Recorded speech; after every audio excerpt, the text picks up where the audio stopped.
કલ્પના કરીએ કે કોઈ એકદમ સામાન્ય શાંત ગામ છે અને ત્યાં અચાનક એક આખું બ્રિટિશ પોલીસ દળ આવીને પોતાની છાવણી નાખે છે. ચારે બાજુ હથિયારબંધ પોલીસનો પહેરો ગોઠવાઈ જાય છે. અને એ પણ કોઈ દેખીતા મોટા ગુના વગર. બરાબર. અને આમાં સૌથી મોટી આંચકાજનક વાત તો એ છે કે આ જે વધારાની પોલીસ આવી છે ને તેનો તમામ ખર્ચ, તેમનો પગાર, તેમના રહેવા જમવાની વ્યવસ્થા આ બધું જ એ ગામના લોકોએ પોતાના ખિસ્સામાંથી ફરજિયાત ચૂકવવાનો છે. સરકાર એક પણ પૈસો નહીં આપે. સાચી વાત. અને આ પાછળનું કારણ ખરેખર વિચારતા કરી મૂકે એવું હતું. બિલકુલ. કારણ એ હતું કે એ ગામના જન્મ અને મરણના આંકડાઓ દર્શાવતા હતા કે ત્યાં બાળકીઓની સંખ્યા શંકાસ્પદ રીતે ઓછી છે. એટલે આ કોઈ કાલ્પનિક સિનેમાનું દ્રશ્ય નથી હો. આ આજના આપણા સઘન અભ્યાસનો મુખ્ય વિષય છે. હા, અને આ કોઈ સામાન્ય માહિતી નથી. હા, આજે આપણે 28 એપ્રિલ 1870ના બોમ્બે ગવર્મેન્ટ ગેઝેટ નામના એક અત્યંત ઐતિહાસિક દસ્તાવેજના આધારે ચર્ચા કરવાના છીએ. આપણે એ સમજવાના છીએ કે કેવી રીતે એક સામાજિક બીમારીને ડામલા માટે બ્રિટિશ સરકારે એક આખી વહીવટી અને આર્થિક વ્યવસ્થા ઊભી કરી દીધી હતી. જુઓ, હું સમજાવું. આ જે ઘટના છે ને તે માત્ર કોઈ કાયદાકીય પ્રક્રિયા નથી, પણ 19મી સદીના ઉત્તરાર્ધના ગુજરાતના સામાજિક માળખાનો એક અત્યંત પારદર્શક અરીસો છે. ખાસ કરીને જો આપણે કળવા અને લેઉવા પાટીદાર સમાજની વાત કરીએ તો તે સમયે કન્યા જન્મદર એટલી ભયજનક હદે ઘટી ગયો હતો કે તે આખા સમુદાયના અસ્તિત્વ માટે એક મોટો ખતરો બની ગયો હતો. હા, અને મેં જ્યારે આ સ્ત્રોતો વાંચ્યા ત્યારે હું ખરેખર આશ્ચર્યમાં મુકાઈ ગઈ હતી. મતલબ, આ દસ્તાવેજ દર્શાવે છે કે જ્યારે કોઈ સામાજિક પ્રથા અમાનવીય હદ વટાવી જાય ત્યારે રાજ્ય સત્તા કેવી રીતે દખલ કરે છે. એકદમ સાચું. અને આ દખલ બહુ જરૂરી પણ હતી. પણ મને એક વિચાર આવતો હતો.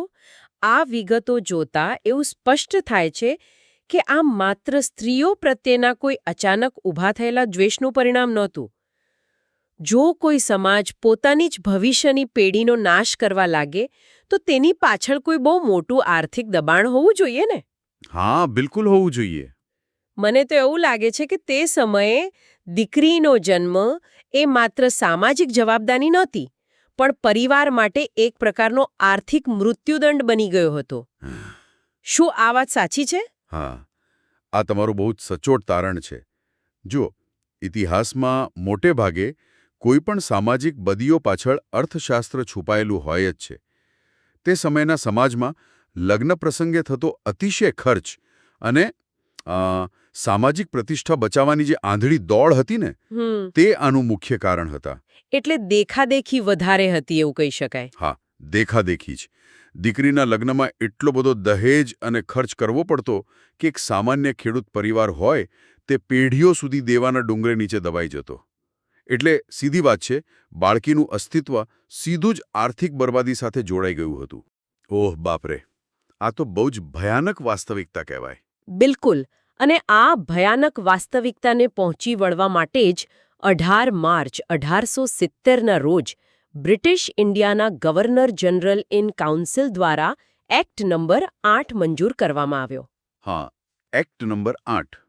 આ કાયદો, જેને આપણા સ્ત્રોતોમાં છોકરીઓના ખૂન ન થાય તે માટેનો બંદોબસ્ત તરીકે ઓળખવામાં આવ્યો છે, એ વાંચીને એક બહુ જ રસપ્રદ બાબત સામે આવે છે. આ કાયદો માત્ર કોઈ ગુનેગારને પકડીને સજા આપવા પૂરતો સીમિત નહોતો. ના, એનું સ્વરૂપ ઘણું વ્યાપક હતું. હા, અહીં મારે એક સામ્યતા દોરવી છે.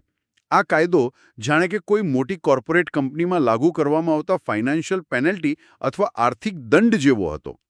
એટલે કે જ્યારે કોઈ એક વ્યક્તિ ભૂલ કરે ત્યારે માત્ર તેને સજા કરવાને બદલે સરકારે આખા સમુદાયને આર્થિક રીતે જવાબદાર ઠેરવવાનું નક્કી કર્યું. અને આ જ આ 1870ના કાયદાની સૌથી મોટી વહીવટી ક્રાંતિ હતી. જો આપણે કાયદાની કલમ 5 પર નજર કરીએ ને તો તેમાં સ્પષ્ટ લખ્યું છે કે જે વિસ્તારોમાં કન્યા જન્મદર ઓછો હોય અથવા બાળહત્યાની શંકા હોય ત્યાં ગોઠવાયેલા ખાસ પોલીસ બંદોબસ્તનો ખર્ચ એ જ જિલ્લાના લોકો પાસેથી વસૂલવામાં આવશે. અથવા જે ચોક્કસ વર્ગને આ કાયદો લાગુ પડ્યો હોય તેમની પાસેથી. બરાબર ને? હા, બિલકુલ. જે વર્ગ ગુનેગાર છે તેમણે જ ભોગવવાનું. અરે વાહ! આને તો આપણે એક પ્રકારનું સામાજિક દબાણ કહી શકીએ, જેનો હથિયાર તરીકે ઉપયોગ થયો હતો. એટલે કે સરકારે લોકોના ડર અને આર્થિક અસુરક્ષાનો જ ઉપયોગ કર્યો. સાચી વાત. જો કોઈ એક પરિવાર ગુનો કરે તો તેનો આર્થિક બોજ આખા ગામે ભોગવવો પડે. હવે સ્વાભાવિક છે કે જ્યારે પાડોશીના ખિસ્સામાંથી પૈસા જશે ત્યારે તે પોતે જ આવા કુરિવાજોનો વિરોધ કરવા ઊભો થશે. એકદમ સાચું. લોકો પોતે જ એકબીજા પર નજર રાખતા થઈ જાય. પણ અહીં મને એક મોટો પ્રશ્ન થાય છે. 1870ના સમયમાં જ્યારે ન તો કોઈ આધુનિક કમ્યુનિકેશન સિસ્ટમ હતી, ન ઇન્ટરનેટ કે કોમ્પ્યુટર, ત્યારે કોઈ અંતરિયાળ ગામમાં કેટલા જન્મ થયા કે કેટલા મૃત્યુ થયા તેની સચોટ માહિતી બ્રિટિશ સરકાર પાસે કેવી રીતે પહોંચતી હશે? જુઓ, આ વહીવટી પડકારને પહોંચી વળવા માટે જ કાયદામાં જન્મ અને મરણની ફરજિયાત નોંધણીનો નિયમ લાવવામાં આવ્યો. અને આ માત્ર કોઈ કાગળ પરની જોગવાઈ નહોતી. તો કેવી રીતે અમલ થતો હતો એનો? ગામડાઓમાં મુખિયા કે પંચાયતના સ્તરે એક આખું વ્યવસ્થિત નેટવર્ક ઊભું કરવામાં આવ્યું, જેનું કામ માત્ર ને માત્ર આંકડા એકઠા કરવાનું હતું. કયા પરિવારમાં બાળકનો જન્મ થયો, તે દીકરો છે કે દીકરી, અને જો કોઈ બાળકનું મૃત્યુ થાય તો તેનું કારણ શું હતું, આ તમામ વિગતોની નોંધ રાખવી એકદમ ફરજિયાત બની ગઈ. અને જો કોઈ આમાં ખોટી માહિતી આપે તો? તો જો કોઈ આ નોંધણીમાં ગફલત કરે અથવા ખોટી માહિતી આપે તો તેને પણ આકરા દંડની જોગવાઈ હતી. એટલે આ એક રીતે સ્થાનિક સ્તરે કડક નજર રાખતી વ્યવસ્થાનો ઉદ્ભવ હતો. હા, મતલબ નોંધણીથી લઈને આર્થિક દંડ સુધીની આખી વ્યવસ્થા એકદમ જડબેસલાક લાગે છે. વળી મેં એ પણ જોયું કે કાયદાની 4th કલમમાં લગ્ન કે તેને લગતી રૂઢિઓ પાછળ થતા ખર્ચ પર પણ સરકારી નિયંત્રણ મૂકવામાં આવ્યું હતું. હા, એ બહુ જરૂરી હતું, કારણ કે મૂળ સમસ્યા તો ત્યાં જ હતી ને. બરાબર. એટલે કે લોકો કેટલો ખર્ચ કરી શકે તે પણ સરકાર જ નક્કી કરતી. પણ જ્યારે કોઈ વ્યક્તિ આ બધી વ્યવસ્થા તોડતો પકડાય ત્યારે સજાનું સ્વરૂપ કેવું હતું? કારણ કે કાયદાની કલમ 4 અને 6 વિશે મેં જ્યારે સ્ત્રોતમાં વાંચ્યું ત્યારે અમુક આંકડાઓ જોઈને હું ખરેખર ચોંકી ગઈ હતી. હું કહું તો સજાની જોગવાઈઓ એ સમયના હિસાબે અત્યંત આકરી હતી. કલમ 4 મુજબ નિયમ તોડનારને 6 મહિના સુધીની જેલ અથવા 1000 રૂપિયા સુધીનો દંડ અથવા બંને થઈ શકતા હતા. 1000 રૂપિયા 1870ના જમાનામાં? આ તો બહુ જ મોટી રકમ કહેલાય. બિલકુલ. અને તમે જે કલમ 6ની વાત કરી રહ્યા છો ને, તે કદાચ આખા દસ્તાવેજની સૌથી ક્રાંતિકારી અને સંવેદનશીલ કલમ છે. હા, એકદમ સંવેદનશીલ. કલમ 6 કહે છે કે જો મેજિસ્ટ્રેટને લાગે કે કોઈ બાળકીના પાલનપોષણમાં ગફલત થઈ રહી છે, તેને પૂરતું ભોજન નથી અપાતું કે તેની તબિયતને જોખમ છે, તો મેજિસ્ટ્રેટ તે બાળકીને તે વ્યક્તિના તાબામાંથી મુક્ત કરાવી શકે છે. હા, અને એનાથી પણ મોટી વાત શું છે ખબર છે? શું? તેના ગુજરાન માટે મેજિસ્ટ્રેટ દર મહિને વધુમાં વધુ 50 રૂપિયા સુધીનું ભથ્થું એટલે કે મેન્ટેનન્સ ચૂકવવાનો હુકમ કરી શકતા હતા. હા, મેં આ વાંચ્યું ત્યારે મને એમ થયું કે હવે વિચાર કરો, 1870ના વર્ષમાં દર મહિને 50 રૂપિયા. આ તો એક સામાન્ય ખેડૂતની આખી ઋતુની કમાણી કરતાં પણ વધારે હોય. તો શું આટલી મોટી રકમ ખરેખર વસૂલ થતી હશે? અહીં જુઓ, આપણે અટકાવવાના સિદ્ધાંતને સમજવો પડે. કદાચ દરેક કિસ્સામાં 50 રૂપિયા વસૂલવા શક્ય ન પણ હોય, પરંતુ આ કાયદાનો હેતુ રકમ ભેગી કરવાનો નહોતો જ. તો મૂળ હેતુ ડરાવવાનો હતો. હા, બરાબર. હેતુ એ હતો કે ગુનો કરવાની કિંમત એટલી બધી ઊંચી કરી દેવી કે તે ગુનો કરવો આર્થિક રીતે અશક્ય જ બની જાય. જ્યારે કોઈ પરિવારને ખબર પડે કે દીકરીની અવગણના કરવાથી મહિને 50 રૂપિયા ચૂકવવા પડશે અથવા 1000 રૂપિયાનો દંડ થશે, ત્યારે તેમને દીકરીના લગ્નનો ભવિષ્યનો ખર્ચ આ વર્તમાન દંડ કરતાં નાનો લાગવા માંડે. સરકારે આર્થિક બોજનો આખું ગણિત જ બદલી નાખ્યું. અરે વાહ! આ વાત ગળે ઉતરે તેવી છે. ગુનાને આર્થિક રીતે જ એટલો મોંઘો બનાવી દો કે કોઈ તેના વિશે વિચારે પણ નહીં. પણ અહીં મારી અંદરનો એક સંશયવાદી વિચાર જાગે છે અને મારે એક પ્રશ્ન ઉઠાવવો છે. જી ચોક્કસ. શું બ્રિટિશ સરકાર ખરેખર ભારતીય બાળકીઓના જીવ બચાવવા માટે આટલી બધી સંવેદનશીલ અને દયાળુ હતી કે પછી આ સામાજિક સુધારાના નામે ભારતીય સમાજ પર પોતાનો વહીવટી પંજો વધુ મજબૂત કરવાનો અને આકરા દંડ સ્વરૂપે મોટી મહેસૂલ ઉઘરાવવાનો એક વ્યવસ્થિત કિમિયો હતો?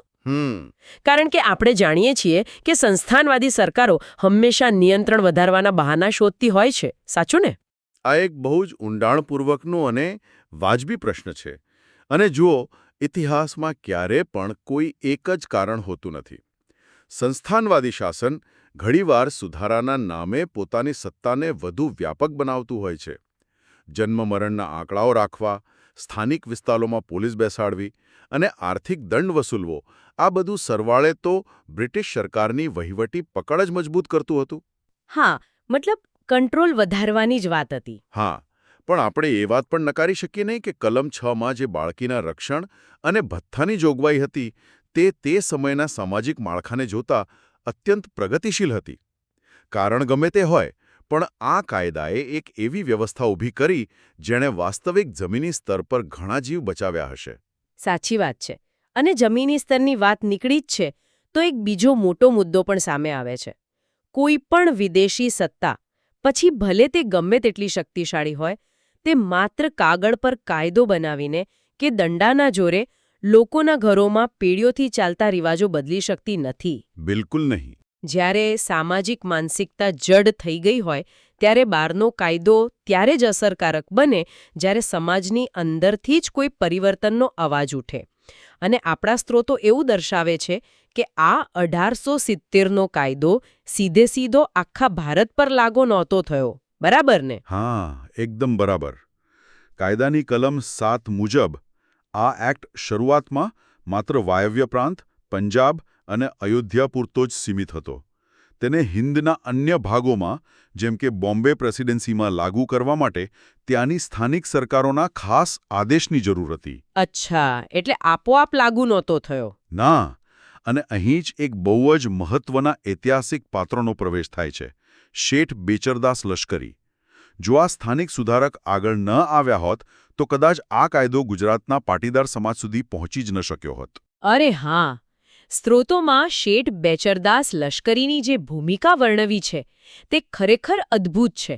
તેમણે માત્ર કોઈ નાનકડી અરજી નહોતી કરી. 24 જૂન 1870ના રોજ તેમણે તત્કાલીન મુંબઈ સરકાર સમક્ષ એક અત્યંત વિસ્તૃત દસ્તાવેજ રજૂ કર્યો હતો. મેં જ્યારે આ વિગતો વાંચી ત્યારે મને એવું લાગ્યું કે આ અરજી ખરેખર એક સમાજશાસ્ત્રીય અભ્યાસ જેવી હતી. બિલકુલ, એકદમ ડિટેલ રિપોર્ટ હતો એ. હા, તેમાં તેમણે પાટીદાર જ્ઞાતિની ઉત્પત્તિ ક્યાંથી થઈ, તેમના સામાજિક સ્તરો કેવા છે અને ખાસ કરીને લગ્ન પદ્ધતિની જે અકુદરતી વાતો છે તેનો પૂરેપૂરો ચિતાર સરકાર સામે મૂક્યો હતો. અને આ જ બાબત સૌથી મહત્વની છે. બ્રિટિશ સરકારને કદાચ એ ખબર પણ નહોતી કે કડવા પાટીદાર સમાજમાં 10 કે 12 વર્ષે એકવાર જ લગ્નનો સમયગાળો આવતો હતો. હે? 10-12 વર્ષે એક જ વાર? હા, વિચારો તમે. અને જો આ સમયગાળામાં દીકરીના લગ્ન ન થાય તો આખો પરિવાર સામાજિક બહિષ્કારનો શિકાર બનતો. આ સામાજિક દબાણ અને દેખાદેખીના કારણે જ દીકરીનો જન્મ એક અભિશાપ મનાતો હતો. ઓહ, આ તો બહુ જ અઘરી પરિસ્થિતિ કહેવાય. સામાજિક જટિલતાઓ બ્રિટિશ અધિકારીઓને સમજાવી. તેમણે સરકારને એ વિશ્વાસ અપાવ્યો કે આ કોઈ સામાન્ય ગુનો નથી, પણ એક એવી સામાજિક ખામી છે જેને ડામવા માટે 1870ના કાયદાની સખત જરૂર છે. આનો સીધો અર્થ એ થયો કે એક સ્થાનિક સુધારકે બ્રિટિશ સરકારને એક પ્રકારની બ્લુપ્રિન્ટ પૂરી પાડી.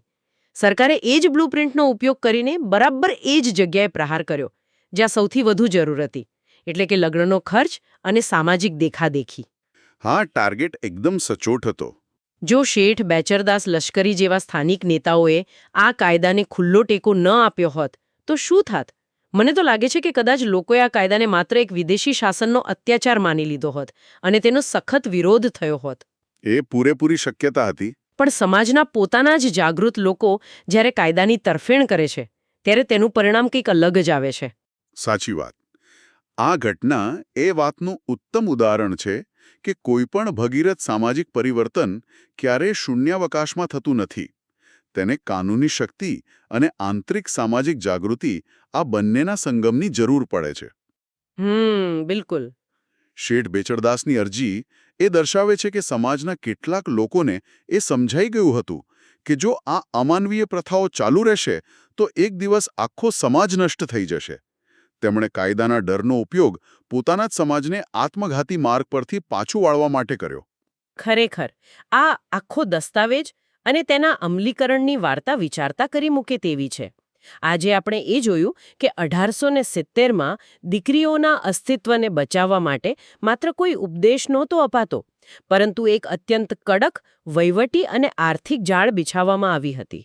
હા, અને એ કામ પણ કરી ગઈ. બિલકુલ. જન્મ મરણની ફરજિયાત નોંધણી, આખા સમુદાય પાસેથી પોલીસનો ખર્ચ વસૂલ કરવાની જોગવાઈ અને બાળકીના રક્ષણ માટે કલમ 6 હેઠળ મેન્ટેનન્સ આપવાનો હુકમ, આ બધું જ આજથી 1.5 સદી પહેલા અસ્તિત્વમાં હતું. અને આ કાયદાના અમલમાં સ્થાનિક નેતૃત્વએ જે રીતે મધ્યસ્થી કરી, તે દર્શાવે છે કે કાયદો ભલે ગમે તેટલો આધુનિક હોય, તેને જમીન પર ઉતારવા માટે સ્થાનિક વાસ્તવિકતા સમજવી પડે છે. આ દસ્તાવેજોએ સાબિત કરે છે કે સામાજિક ઉત્ક્રાંતિ રાતોરાત થતી નથી. સાચી વાત છે. આજે જે પાટીદાર સમાજને આપણે શિક્ષણ, વેપાર અને સામાજિક પ્રગતિમાં અગ્રેસર જોઈએ છે ને, તે આ સ્તરે માત્ર સમય પસાર થવાથી નથી પહોંચ્યો. તેની પાછળ આવા કડક કાયદાઓ, પેઢીઓનો સંઘર્ષ અને પોતાની જ કેટલીક ખામીઓ સામે લડવાની હિંમત છુપાયેલી છે. આપણે ઘણીવાર ઇતિહાસને માત્ર તારીખો અને રાજાઓના યુદ્ધો પૂરતો સીમિત કરી દઈએ છીએ. હા, પણ સાચો ઇતિહાસ તો આવા સામાજિક સંઘર્ષોમાં જ જીવંત હોય છે. અને આ દસ્તાવેજો આપણને એ જ શીખવે છે કે વર્તમાન સમયની કોઈપણ સામાજિક પ્રગતિને આપણે હળવાશથી ન લેવી જોઈએ. તેની પાછળ ભૂતકાળમાં ચૂકવાયેલી બહુ મોટી કિંમત રહેલી હોય છે. ચોક્કસ. પરંતુ આટલી ઐતિહાસિક અને ઊંડાણપૂર્વકની ચર્ચા પછી આજના આપણા આ સઘન અભ્યાસના અંતે એક બહુ જ મોટો અને કદાચ થોડો અસ્વસ્થ કરી મૂકે તેવો પ્રશ્ન ઊભો થાય છે. કયો પ્રશ્ન? જો 1870ના આ કાયદાએ જેલનો ડર બતાવીને આખા સમુદાય પર આર્થિક દંડ લાદીને પરિસ્થિતિને કાબૂમાં તો લીધી, આ એન્ટીબાયોટિકના કડક ડોઝ જેવી દવાએ બીમારીના લક્ષણો દબાવી દીધા અને કદાચ અસંખ્ય બાળકીઓના જીવ પણ બચાવ્યા. હા, જીવ તો બચાવ્યા જ. પરંતુ શું માત્ર આર્થિક દંડ અને કાયદાના આકરા ડરથી સમાજની સ્ત્રીઓ પ્રત્યેની સાચી આંતરિક માનસિકતા ખરેખર બદલાઈ છે? આ એક બહુ જટિલ અને વિચારવા જેવો મુદ્દો છે. કારણ કે જો કાયદાના ડરથી માનસિકતા બદલાઈ જતી હોત, તો આજે આપણે આધુનિક યુગમાં આટલા શિક્ષિત થયા પછી પણ કન્યા ભ્રૂણ હત્યા કેમ જોઈએ છીએ? શું એવું તો નથી બન્યું ને કે 1870ના કાયદાએ માત્ર ગુનાનું સ્વરૂપ જ બદલી નાખ્યું? એટલે કે દંડના ડરથી દેખીતી બાળહત્યા અટકી ગઈ, પણ દીકરીને બોજ માનવાની જે મૂળ માનસિકતા હતી, તે સમાજના પેટાળમાં કોઈ બીજા જ સ્વરૂપે જીવંત રહી. કદાચ એ જ કારણ છે કે સદીઓ પછી આજે પણ સમાજને જગાડવા માટે નવા સ્વરૂપના કાયદાઓ અને ઝુંબેશો ચલાવવી પડે છે. કાયદો વર્તન બદલી શકે છે, પણ શું તે ખરેખર વિચાર બદલી શકે છે? આ ખરેખર એક એવો સવાલ છે જે આ જૂના પીડા પડી ગયેલા દસ્તાવેજોમાંથી ઉઠીને આજના આધુનિક સમાજની સીધી આંખોમાં તાકી રહ્યો છે. બિલકુલ. અને આનો જવાબ કદાચ કોઈ ગેજેટમાં નહીં, પણ આપણે સૌએ આપણા પોતાના જ વિચારોમાં શોધવાનો રહ્યો.